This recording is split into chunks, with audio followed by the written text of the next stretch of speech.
Ever feel like you're just stuck in that 9 to 5 grind? Well, today we're going to lay out a super clear, step-by-step roadmap to help you take back control of your financial future and, start building a life that's actually on your own terms. And hey, if you're thinking this is all just theory, check this out. This is a real story. Sarah from Vancouver followed this exact path. She cleared $15,000 in debt and built up a 3-month safety net. She called it life-changing. And that just goes to show you this journey, it's totally achievable. All right, so let's get into it. Every great adventure starts with a call to action, right? Well, for this journey, that call is that feeling of being stuck in the daily grind and just knowing there has to be something more out there. So that's our starting point. So let me just ask you straight up. Does this sound familiar? That feeling of being caught, like you're running on a financial treadmill, putting in all the effort, but not really getting anywhere? And you know what? That feeling is incredibly common. It usually comes from a few specific traps that so many of us fall into. We're talking about the constant stress of living paycheck to paycheck, or that crushing weight of high-interest debt that just never seems to go away. Or maybe it's just that constant anxiety because you don't have a clear plan. Recognizing these traps, that is the absolute first step to getting out. So how do you actually escape? Well, the first phase, it's not about some complex investment scheme or getting rich overnight. Nope. It's all about building a rock-solid foundation. We're talking about your financial safety net. And the core idea here is really simple. Security comes before wealth. Seriously, think of it like building a skyscraper. You can't go high if you don't have a deep, solid foundation, right? In your financial life, that foundation is peace of mind. It's knowing you can handle one of life's curveballs without everything falling apart. So what does that security actually look like in real numbers? Here's a tangible goal for you. We're aiming to save enough cash to cover 3 to 6 months of your essential living expenses. And by essential, I mean things like your rent, your food, your utilities, the must-haves. It's a concrete number you can actually shoot for. And here's exactly how you do it, broken down into 4 super simple steps. First, you gotta figure out what your essential monthly expenses actually are. No guessing. Then, find a high-yield savings account. You want your money to be working for you even when it's just sitting there. Next, set a small initial goal, something you can hit pretty fast to get that first win. And then, you just start. Seriously, the most important part is just getting the ball rolling. Okay, now here's a little pro tip that's going to make this whole process almost effortless. The secret weapon to building your savings without having to rely on pure willpower is automation. The best way to do this? Put it on autopilot. Set up an automatic transfer from your checking to your savings for every payday. And then, and this is the key mental shift, you have to start treating that savings contribution like it's a non-negotiable bill.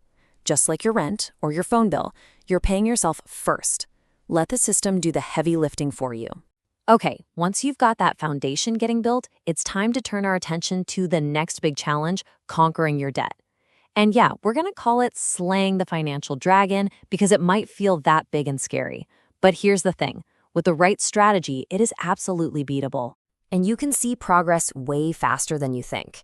A fantastic goal to shoot for is knocking down your total debt by 20 to 30% in just the first 3 months. I mean, imagine that. That kind of progress builds some serious momentum. But how do you actually tackle it? Well, there are 2 main strategies, and they're really interesting because they appeal to different kinds of people. One is all about psychology and motivation, and the other is about pure, cold, hard math. Okay, so the first method is called the debt snowball. With this one, you focus on paying off your smallest debts first, no matter what the interest rate is. Why? Because each time you pay one off, you get a quick win, and that builds incredible motivation. It's like a snowball rolling downhill. Then you've got the debt avalanche. Here, you target the highest interest debts first. Mathematically, this is the smartest move. It's going to save you the most money in interest over time. So one's for your brain, one's for your wallet.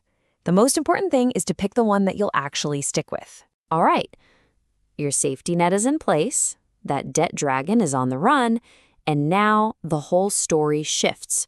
We're moving from playing defense to playing offense. It is time to start building real wealth, and that means forging a whole new set of financial tools.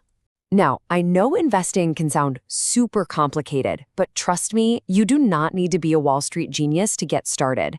The first steps are actually pretty simple.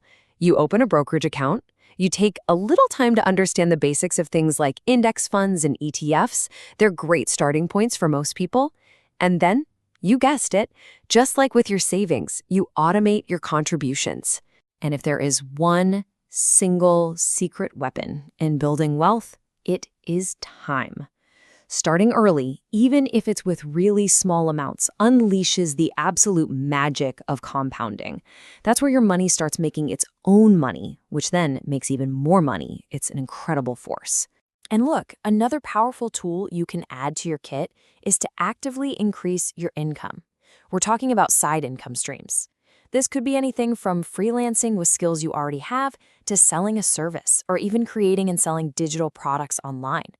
More income just means more fuel for your financial fire. And all of this, it brings us to the final and maybe most important part of our journey, defining what all this hard work is really for. It's about reaching the ultimate goal, which is your own personal version of financial freedom. And freedom isn't just some vague, fluffy concept. It's a number. It's your freedom number. This is the specific amount of money or passive income that you need to live the life you actually want without being dependent on that 9-to-5 job. When you calculate this, your goal suddenly becomes tangible and it feels real. But in the end, and this might be the most important takeaway of all, this entire journey is about so much more than just the numbers in your bank account. It's about a fundamental shift in your mindset. It's about developing a healthy, confident relationship with money and finally overcoming that financial anxiety for good. So, I'm going to leave you with this question to really think about. After everything we've talked about, building that safety net, slaying the debt dragon, starting to invest, what's the number that truly represents freedom for you? What is your freedom number?